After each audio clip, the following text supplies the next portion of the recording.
बना दलू दीवाना जान तू ता मुस्कुराई बना दलू दीवाना जान। मानी नहीं दिल हमर कैसे हम मनाई बना देलू दीवाना जान तू ता मुस्कुराई बना देलू दीवाना जान तू ता मुस्कुराई। मानी नहीं दिल हमर कैसे हम मनाई बना देलू दीवाना जान तू ता मुस्कुराई। जान हमर ले गइलू तू काजरा लगाई बना देलू दीवाना जान तू ता मुस्कुराई। वेलकम रिकॉर्डिंग स्टूडियो शेर बिशनपुरा बाजार।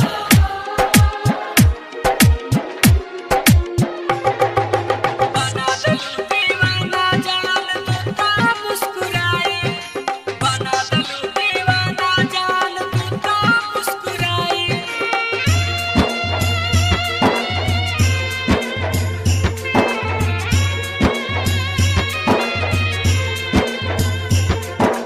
डीजे अमित राज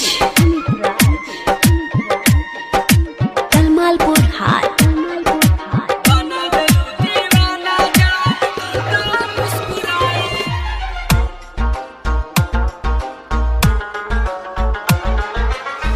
जहिया से देखले बानी याद सतावे रतियों के सुतला में निंदियो न आवे। जहिया से देखले बानी याद सतावे रतियों के सुतला में निंदियो न आवे। दिल तड़पेला तोहे देखेला दिल तड़पेला तोहे देखेला।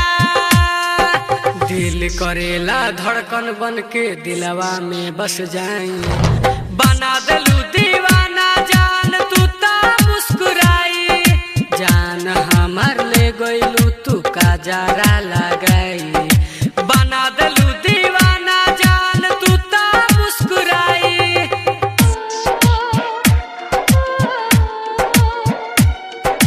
बना देलू दीवाना जान तू ता मुस्कुराई। डीजे अमित राज कलमालपुर हाट। बना देलू दीवाना जान तू ता मुस्कुराई। गलिया के तोहरा तिल के निशान हो बनी है दीवाना देखी तोहे भगवान हो। गलिया के तोहरा तिल के निशान हो बनी है दीवाना देखी तोहे भगवान हो।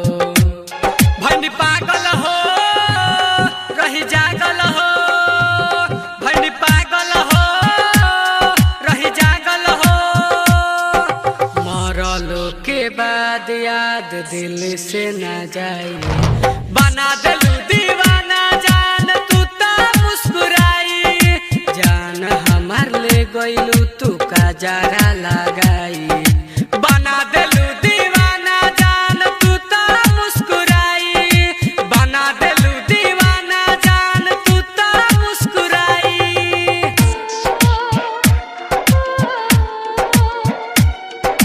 बना देलू दीवाना जान तू ता मुस्कुराई। डीजे अमित राज कलमालपुर हाट। बना देलू दीवाना जान तू ता मुस्कुराई। यादव टुनटुन शैलेश भइले दीवाना देख के तोहार रूप जाने जाना।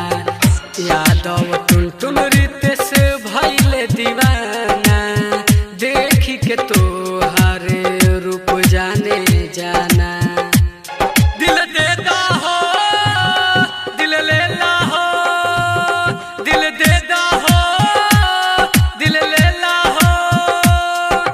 कहे अजित प्रेमी साथ जिंदगी भर निभाई बना देलू दीवाना जान तू ता मुस्कुराई। जान हमर ले गइलू तू काजरा लगाई बना देलू